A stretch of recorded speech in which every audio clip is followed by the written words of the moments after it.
Hi, and welcome to Good Grief. Today's topic is revising your parents' stories so that you can step more fully into your authentic self and claim who you really are. I'm Dr. Michelle Petacola, and I would like to begin by giving you a little bit of background about me so that you understand why you might want to listen to me. I have a PhD in sociology with a minor in psychology, and I wrote my dissertation on Gestalt therapy groups.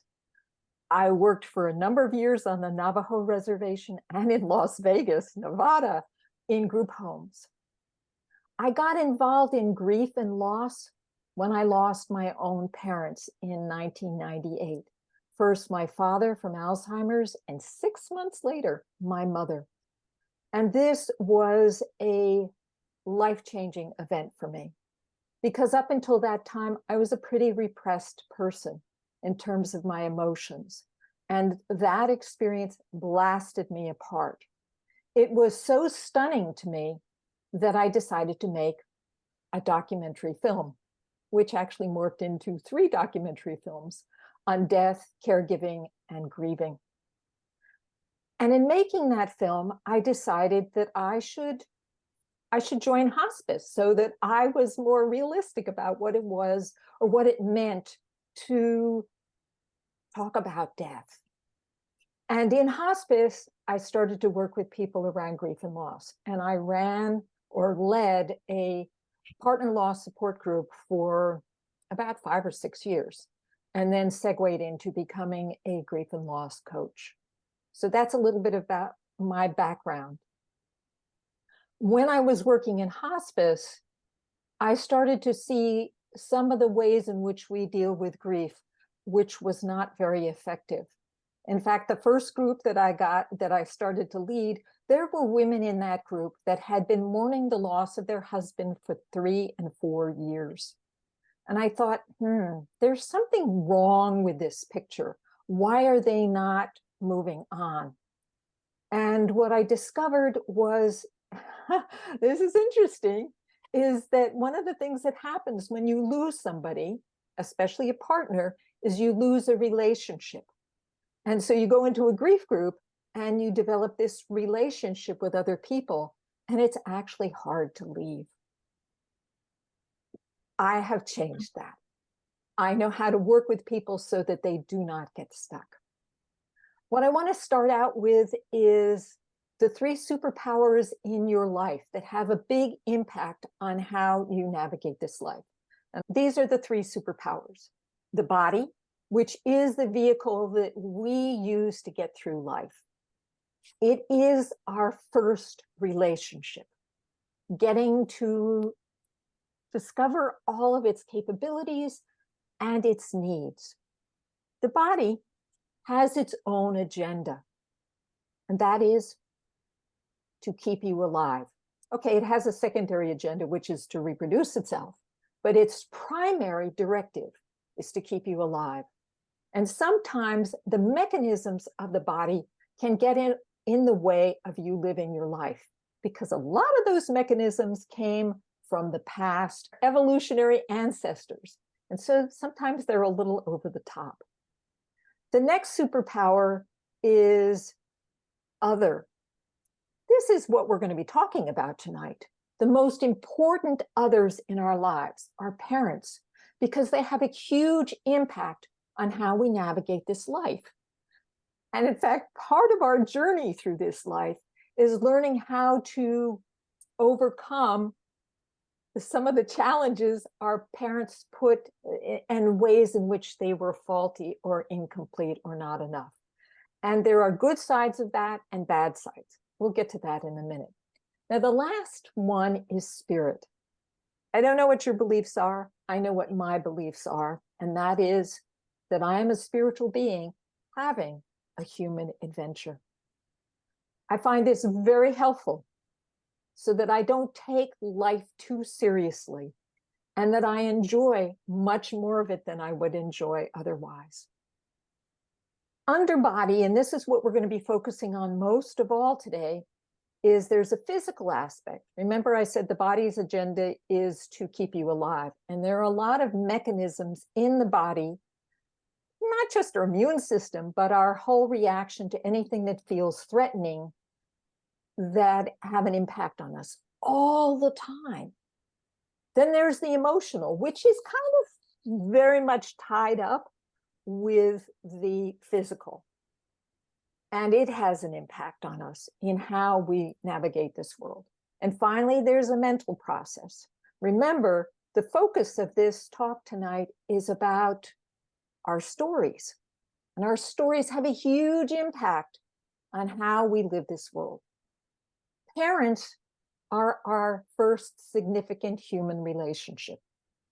Think about it. We come into this world extremely vulnerable and dependent on these people to take care of all of our needs. And so whatever they throw at us is extremely impressionable. In fact, psychologists have studied children and discovered that the first 3 to 5 years are the most impactful for the development of the brain. And the children that are denied touch or affection are really severely handicapped in navigating this world.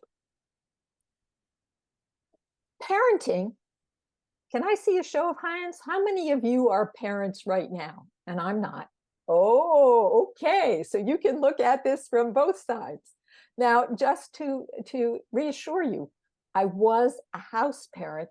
Now, that's not the same as being a parent yourself, but I did work with children for about 7, 8 years. So I do understand some of the challenges, but not the baby challenges. Parenting is difficult. And parents make mistakes. Some are too protective. Can you imagine that there's such a thing as too protective? Well, there is. If parents are too protective, they actually create fear in their children that they are capable enough of handling themselves. Sometimes parents are too critical. Parents are critical because they want to make sure that their kids get it right. Sometimes they're too controlling, trying to make sure that everything works out, you know, the helicopter mom. Sometimes they're neglectful. Sometimes they're unavailable. Sometimes they're absent, unreliable, abusive, and even violent. And sometimes they're too perfect.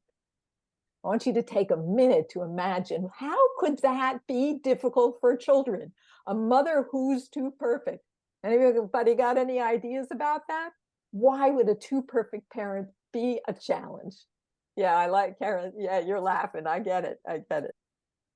So given the parents, the way in which our parents interact with us, and because we are so dependent upon them for survival, we develop strategies for survival. Remember, number one agenda of the body is to keep you alive. And so literally this baby figures out what's going to be the best way for that baby to survive, to make sure it gets what it needs. So some children learn how to be the perfect child, the good little girl or the good little boy. Some learn to be controlling. Some learn to be manipulative. Some learn to be performers, to prove their worthiness. Some become martyrs. Some become sick. Some become invisible, because that's the only way they were safe. Some become rebels. Some become self-soothers. And that's only some of them. And if you recognize something that fits with you, take notice, because that is, you want to think of it both as a talent and maybe as an obstacle. And that's what we want to do, is figure out what gets in our way of being who we really are, sharing our gifts with the world, and what actually empowers us.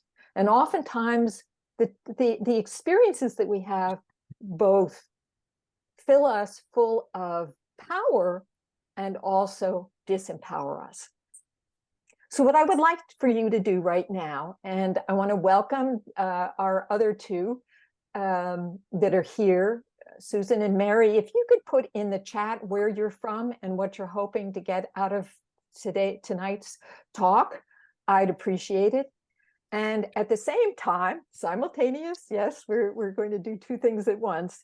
I want you to give me at least 3 adjectives to describe the parent you want to work on tonight, the parent you want to focus on tonight. 3 or more adjectives that describe, that kind of capture who they are. And I will give you an example of my own mother. She was extremely creative and prolific. She was also manipulative, and she was also very supportive and very self-centered. Okay, too many, not too many, enough.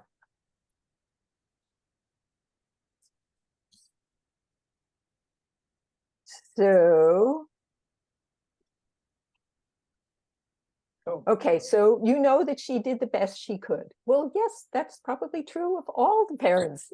They do the best they can. That doesn't change the fact that there might be residue. There might be junk still inside of you that needs to resolve. That when you decide, yes, they did the best they could on a mental level, that's still not dealing with the emotional baggage that might still be there. And we'll talk about that. Yes, Karen, you want to speak? My mom is like a different person now. So now or then? How is she impacting you now? Is the now her impacting you more than the who she was, mom? No. She's not. Okay, so put down the one that was impacting you the most. That's the one we have to work with. Thank you. Great genes. Yeah, I got some good genes from my mom. And great communication from my dad. Awesome. Now, you don't have to put only positive adjectives, although we eventually want to get only positive adjectives, if you have some negative adjectives that you want to work with. How do we change the adjectives that we don't like? What are our stories? For example, I had a story about my mom as being self-centered and not giving me what I needed. And I modeled myself after my father. Now, that's not unusual for daughters to model after their fathers. Their fathers and their father's response to them has a huge impact on their ability to succeed. Whereas mothers have a greater impact on their son's ability to succeed. Interesting. So fathers empower daughters to succeed and mothers empower sons. But both of them are important in terms of your development. For example, mothers help us in terms of our ability to love and be loved. So how did they do for you? And what do you need to change? What is your story? So I told you my story was that she was manipulative and that she was self-centered, and that because I was the third born, she didn't love me, that I was too much for her. And I belonged to Toastmasters, and I was in a speech contest last year in which I told a story about my mother. And I told it probably 25 times in clubs and probably more in practice. I changed my mother's story. Because in the process of telling the story over and over again, I kept on getting more and more insights about who she was. And it changed my relationship to her. So one of the first things you need to know is, what is the story? What is the story that is working for you and what's the story that's not working for you. I mean, what do we need from our mothers? We need love from our mothers. They teach us how to love. And if you have trouble loving and you haven't gotten love from your mother, you might have difficulty loving. You might keep people at arm's length. And then, how do you feel about your mom or your dad? When you think about them, do you feel uplifted? Do you feel inspired? Do you feel good? Or do you feel not so good? Do you feel a little tense? Do you expect criticism? These are the things that you want to tease out in terms of your own life. What is your story about your parents? So as I said, I had this story about my mom who was controlling, tried to manipulate me into her projects all the time, saw her children as an extension of herself. And I was very like hands off. I didn't want her to control me. So in the process of telling my story over and over again in Toastmasters speeches, 7 minutes long, I discovered that actually my mother was my mentor in creativity. However, I didn't think that creativity was important.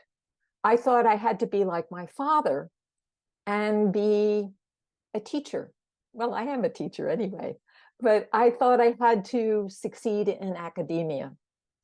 And I did. I got a PhD.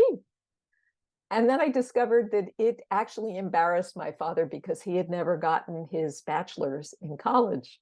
So that kind of threw that out of the window. But I still resisted the creative side of me. So that's why we want to claim our parents back, because they have good aspects and they have stuff that holds us back. So we want to get all the gems, all the jewels, all the good stuff. And my mother was amazing at teaching me a lot of things in creativity. I'm very good at drawing. I'm good at all kinds of handicraft things. And you don't get that unless somebody reinforces you for that. And my mother did that. The other thing she reinforced me for was my looks. That is, she was a photographer and she took pictures of me and her other children all the time. I don't think I ended up with an inflated sense of who I was, but it did give me a confidence when it came to relationships with men.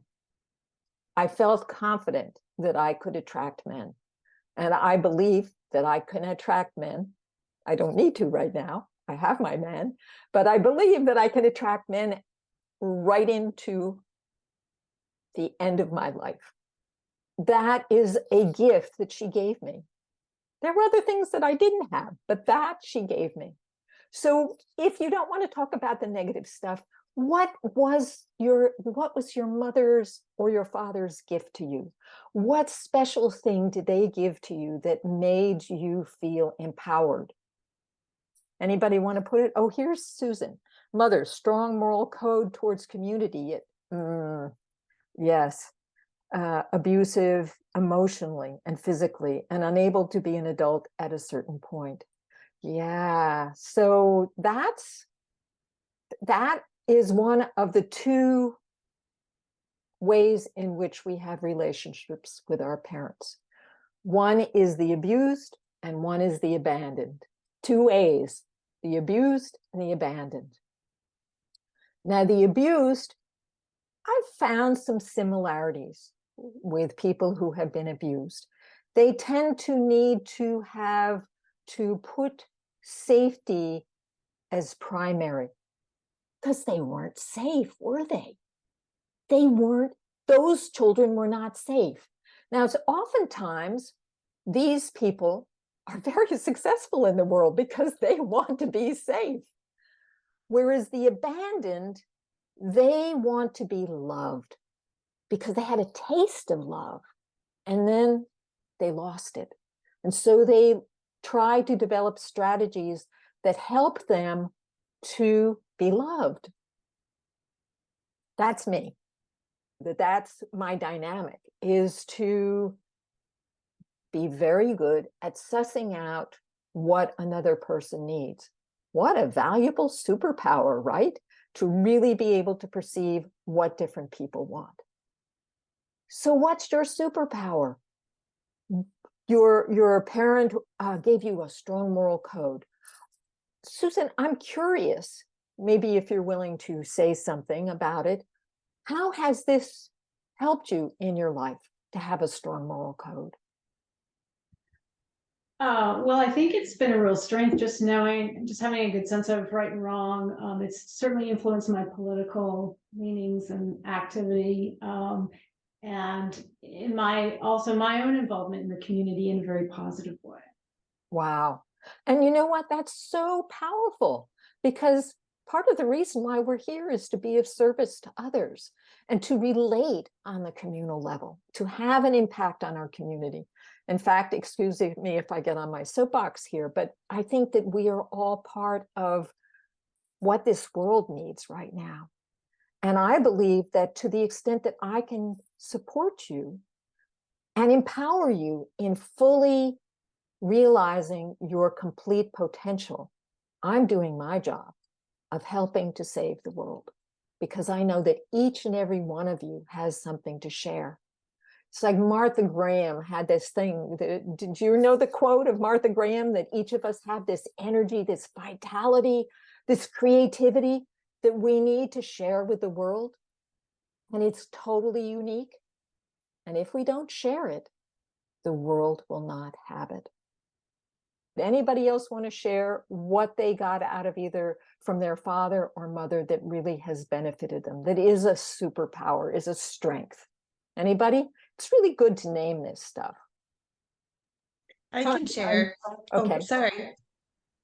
Go ahead. Was that Judy? Judy, you go first. I'll get you back, Karen. I know you'll Okay. come back on. No, my father was a great problem solver of physical, especially physical problems. That's how I saw. I mean, he managed, difficult emotional situations. He became religious, but not obnoxiously so, and that's how he managed a bunch of frustrations. He had a great sense of humor. If something needed to be built or fixed or whatever, he was really excellent at that. And I didn't notice especially that with my mother, maybe because my father was doing the work, but I don't know, she was very observant. She would comment on my behavior or appearance or whatever, but they were always critical comments. I could get the highest score in the class or whatever, and she would find something that Was not enough. a little bit bad. Yeah. Or at least that was my sense. I don't know. Well, it's your sense. It can't, whatever your sense is. Anyway, Yeah. like I can't remember her ever really saying, "Well, a good job," or it was it was like drawing teeth out of a hen or something. Yes, drawing teeth out of a hen, for sure, getting her to recognize that you did something. Now, did that motivate you to excel? I think it did, but it also got me. I moved, 1,000 miles away from her when I was 19 or 20, and I never really came back. I mean, I feel like I never had any kind of adult conversation with her, because that criticism and, how I took it was always a barrier to anything like that. Yeah. Do you find, now you have children, right? I have 2 sons, yeah. Do you find that you're less critical? Oh, I sure think so. I mean, they may not think so. But, Or do I you mean, and sometimes? it's only like recently I felt I was constant. I really had a lot of expectations of my older son that were not realistic, and just recently I let go of that, and started simply valuing him For as he who he is. was. Yeah. And the effect was amazing. Wow. I mean, like he became much nicer. Wow. I mean, I don't know if that. No, that's I was wonderful. suddenly recognizing what a great guy he was. you know, Wow. instead of just thinking of where he was going off the rails or whatever, you know. So Right, it was right. a remarkable transformation. And I think that's something my mother never, Never figured out. yeah, yeah, But by with her regard. never figuring it out, it kind of gave you the invitation to solve that problem, didn't it? Well, I was pretty miserable being in that condition, which I I'm think sure. my mother was. I mean, my mother committed suicide by starvation, you know, which took a long time, but she Wow. managed it. Wow. You know, so she was not a happy, She was not a happy camper. yeah, yeah, Yeah. I'm sorry. yeah. Yeah, that's sad. So, Karen, you were going to say something. I was just gonna share some positives about my mother. She loves a party and she's a great dancer, even to this day. And she's a people person like I am. Uh-huh. So I guess she has shown me the importance of having fun. And she is funny. And people tell me I am too sometimes. Nice. Nice gifts. Nice gifts. Nice gifts. And you can eat off of her floor. I'll never match up to that, but I try. I try. Wow, amazing. Thank you. Those are great shares. So those are real positive things that you can claim that your mother gave you. Those are her gifts. If you want to change your story, and by the way, you can change your story by focusing only on the positive and providing an understanding, like Karen, you had said, well, she did the best she could, is to find a story that helps you to understand why you chose her as a mother and how she has benefited you, and to love her as imperfectly as she is. What I find is that you can't just paste that on your head or in your brain. You need to release the emotions around the way in which she failed you. And that is, maybe you can do it yourself. I've had to do a lot of work on myself and work with different coaches in order to do that, to release that. Because if you've had a habit of holding those emotions down, it's very hard to suddenly change that unless you have permission, outside permission to do that. And that's the question I have for you, Karen, is how did that failure on the part of your mother, how is that affecting you in your life right now? Or is it affecting you? It involves a third person, a sibling who I think has severe issues. So there was, in my opinion, abuse emotionally and manipulation. From the That sibling. yes. Yeah. And that I didn't know this at the time. She had them under her foot. I don't want to go into it too much because Okay. it's recorded. Right. But I understand. she had control of them because of something she did. Okay. The abuse and not being protected can leave you in a place of not feeling safe. So the question for you is, how has that impacted your life? Has it made you tend to change, to choose safe choices in your life? Has it affected your relationship with people? How, and you don't have to answer, but that's the questions you want to ask. You want to get curious. How has this experience affected me? How do I show up in the world? Does it make me want to control people so that I feel safe? And that maybe I'm cautious around people, maybe that I don't completely get into relationships with them because I'm not sure that they will be safe. And that's how abuse can impact you, is that you don't feel safe.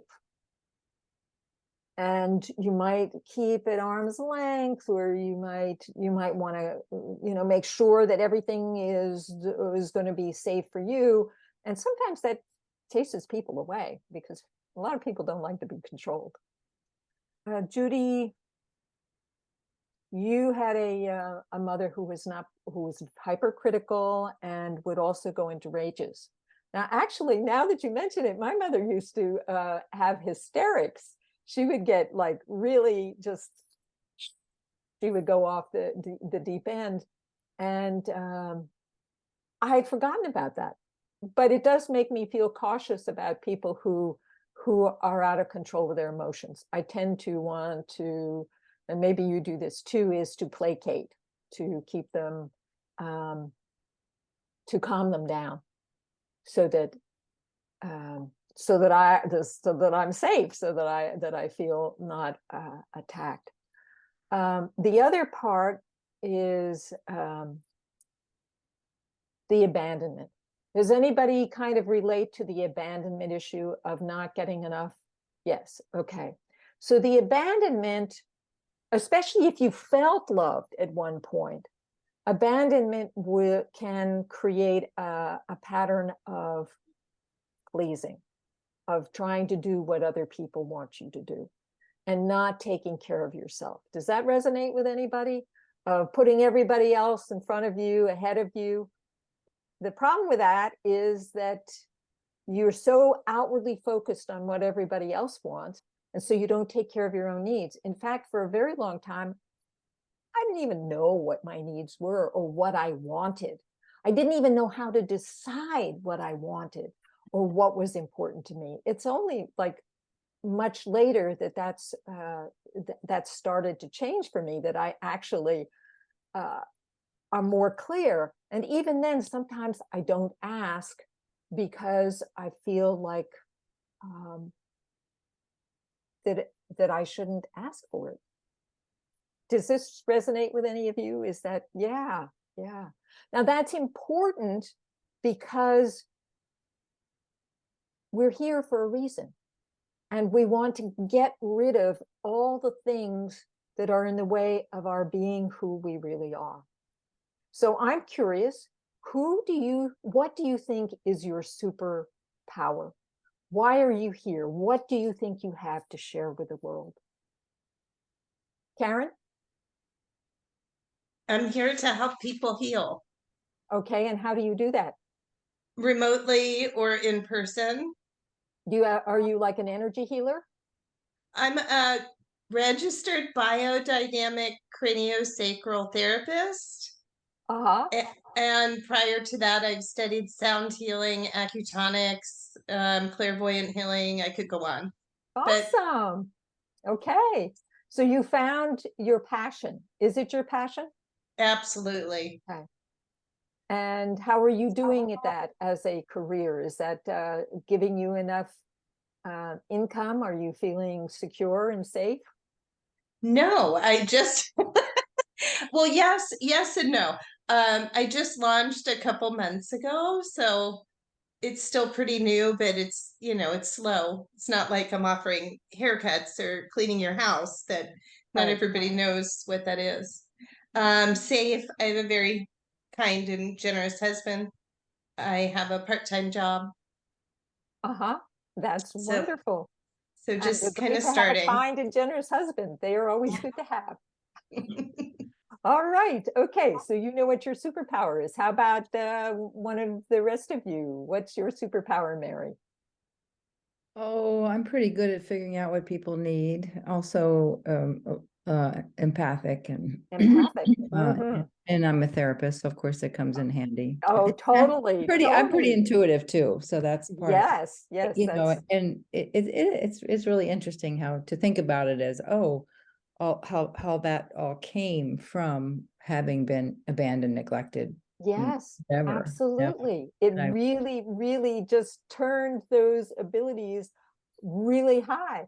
It Yeah. reminds me of I don't remember what the woman's name was, but she wrote a book, and she's a trance medium, and her home was so unsafe and it was so dangerous that she developed her ability to really put her energy out there to check and see everything. And so now she can like connect with people on the other Yeah, side. She's so Wow. sensitive. So these experiences give us superpowers. That's wonderful, Mary. Glad to hear that you're out there sharing that gift with people. Yeah. Does it ever get in the way for you? It gets in the way with my kids. Oh, so say a little more, or if you Well, feel. mostly in the part of like you were sharing, not knowing my own needs or Yes. wants or not putting them there. Like I Right. am ever ready if they have a need, but you know, it's Right. all it's harder to figure out what is it that I really want and to pursue it. Yes, that's a practice. It's a practice that you actually have to you have to you have to make dates with yourself. Literally, you have to make dates with yourself that you will take things so that you will take the time to do what you need to do. No, And I just had a recent experience of that because I'm a new grandmother and my son's like, I told you I had a conference those dates and I had a retreat the same dates and my daughter needed me to help her move the same dates. And it was like very challenging. yeah, I I can't be hear in you. 3 places at the same Can't time. be in That's 3 a places. common sort of thing, you know, Yeah. occur like, oh, you know, Yeah. I want to do this and do that and do this, and I can't do them all. So Yeah. do I sacrifice, you know, Yeah. I wound up sacrificing what I was going to do. And this Mm. baby's having a lot of problems. So it's, you know, it was because of the situation. I wouldn't have otherwise. I was like, oh no, I'm going. You know? Well, it's Weird. good to start to set boundaries, and Yeah. children are there to help you learn to set boundaries and to, of course, at the same time, learn what it is that you want to do. What do you want to do besides help people? Is there something that you like doing? Yeah, no, a lot of it is about helping. You know, I'd like to do some volunteer travel. There were things I wanted to do before the pandemic, like go spend a month on Belize or something, you know, but Mhm. then I got melanoma and decided that wasn't a good idea. And then the Uh-huh. pandemic came Ooh. and it didn't seem like a good idea.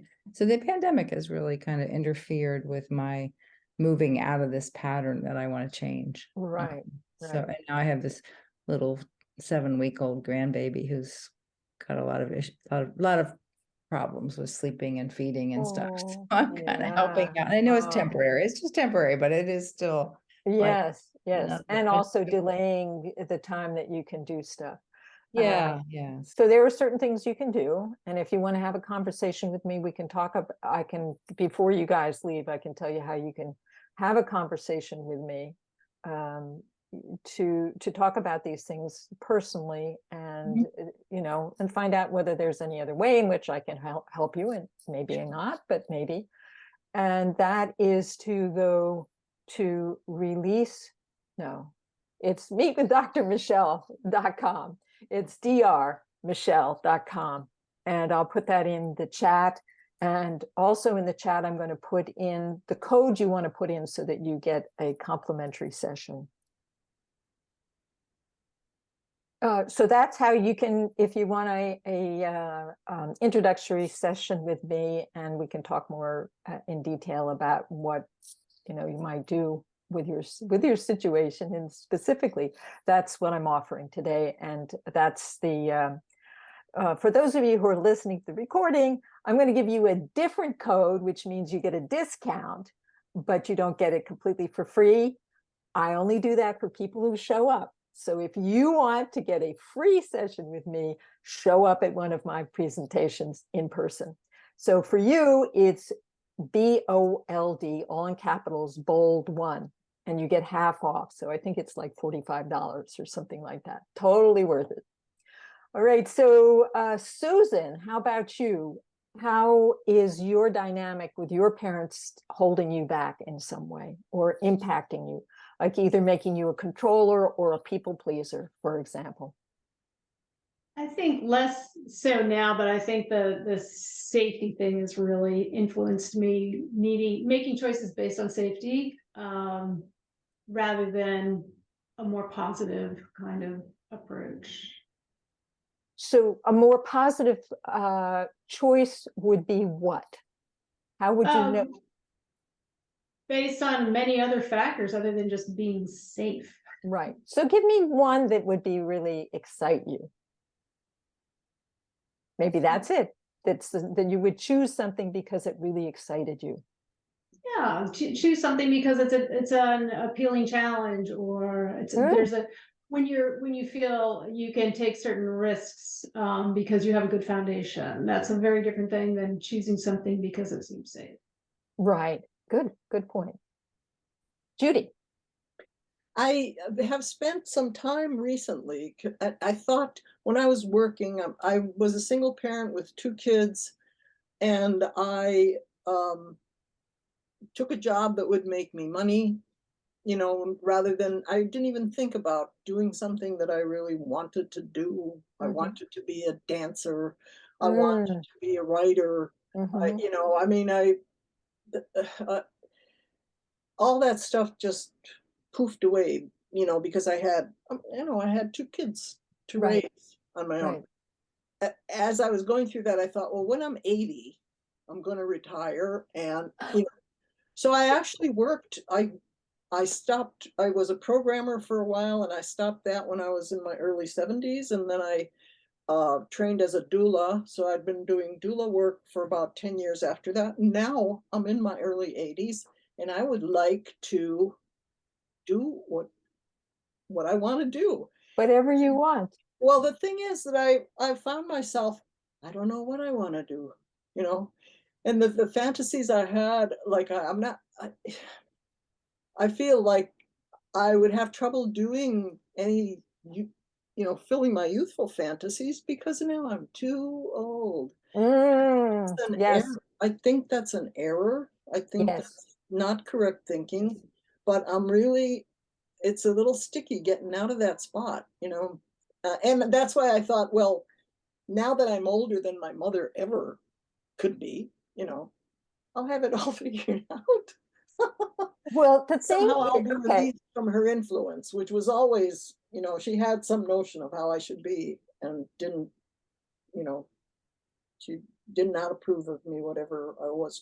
She may not have had a notion of how she wanted you to Yeah, be. she may In not. fact, you might have never been how she Yeah, would yeah. ever stop criticizing you, because the criticism was a habit.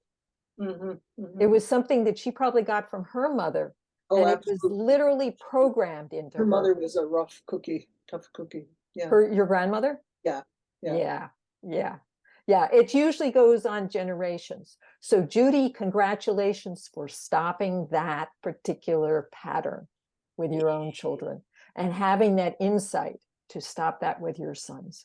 That's awesome. Yeah, I'd like to get a little better payoff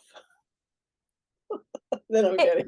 I want more payoff. It's so hard to do this. I want bigger payoff. Yeah, well, we have a conversation with me and we can see what we can do.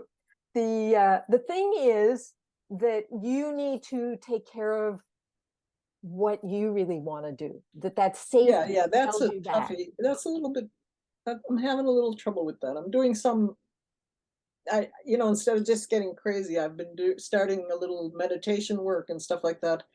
Hopefully that will, I mean, it has relieved me of a lot of anxiety, but that's not all I want, I Judy, keep- have a I keep conversation with me. I going. can give you a lot of ideas. Yeah, thank you. And you're not too old. I You're will. still breathing. You're Oh, still thinking. I know that's true. Yeah, I can't use You're that. not dead until you're dead. Yeah, absolutely. Awesome. Okay, Can I so say, can I yes, say Karen. one quick thing? Judy, Yes. you should be dancing. There are so many classes on Zoom. Any dance you want. You should sign up like tomorrow and just do it. You should come to my Sufi class on Friday mornings at 8 o'clock in the morning. Ah, And yeah. yeah, free. It's free. So fun. It's a lot of fun. So before we finish, I want to go over the process of how it is that you change your story about your parents. First, you need to know what the story is and how it impacted you. What's your first memory of that story? What's the one that's like the burning memory? Why? Because you want to release any leftover residual emotional baggage around it. So if you can really get vivid, if you journal or you tell somebody else and allow that emotion to release, much easier to change the rest of it. You don't let the emotions out. It's kind of like putting a Band-Aid on a really infected wound. It won't heal. So you need to let those emotions out. And after you release the emotions, then you have to change your behavior. Like for you, Judy, you have to start doing things for yourself, the things that you've always wanted to do, whatever it is. It could just be a little tiny baby step, but to do it. And guess what? When you do stuff that you don't think you're supposed to do, like Mary, taking care of yourself and doing what you need to do, things will come up. That's good. Then you can get curious and focus on, well, what did come up? How did I sabotage myself? How did I invite somebody else to take over? That's where the awareness comes in. And then you do it again. And each time you do something that pushes you out of your comfort zone, and your comfort zone are those patterns of survival that you learned as a child. Each time you push it out, you create more space for yourself to be who you are. You just rinse and repeat. That's the process. Now, personally, I found that it helps to have somebody to help see you, because oftentimes we have a lot of blind spots about who we are. Hey, that's why I do the Toastmasters. I tell my story and I get feedback. And I actually have to create a story that's really compelling. And that really changes my story. So it's a good idea to get support in this journey. I have certainly spent a lot of time with therapists and coaches helping me to change my story and to change my behavior and my way of living. Now, Judy, I want to also reiterate what Karen said about the meditation or doing meditation, dancing. These are all really good activities for changing the patterning in the brain, especially the meditation. Spirit, that's that superpower I was talking about at the top of the triangle. Spirit. It is one of the most effective ways of changing the neural patterns in your brain, because it literally turns off certain parts of your brain so that you can make new connections in your brain. And that's how you change. It literally changes the cells in your body. So I encourage you to do that. It's a really fabulous way to change your life. Any final comments before I close tonight? And I will be posting this. I will make sure that you all get a link to it. Any takeaways? Yes, takeaways. I have something kind of to add. You're talking about movement and meditation. Well, I've been doing something called neurodynamic breath work, and I have amazing insights when I'm doing that. It's, music that's very evocative and helps you get out of your head and into your body and your emotions and whatever. And so that works for me. So Excellent. Great. Good for you. You're on the path. You're definitely on the path. Anybody else? Karen, you have any final comments to make? I just wanted to say I spent 3 hours with Dr. Michelle today because I did Sufi practice and then came here, and I just appreciate your work so much. And I hope Judy comes to Sufi class sometime because I think you'd really like it. It's very like slow and elegant. Or we had kind of have a little party today too. So yeah, we did. Okay, thank you, Karen, for the testimonial. Yeah, where and when? I want to someone put that in the chat for me or something. I will. yes, every time I've come, it's just been a really amazing experience. It's uplifting. Every time is different.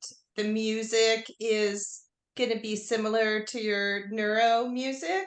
Oh, cool. There's a lot of drumming and some chanting, kind of like a slow yoga, I would say, like a really elegant slow yoga with some dancing.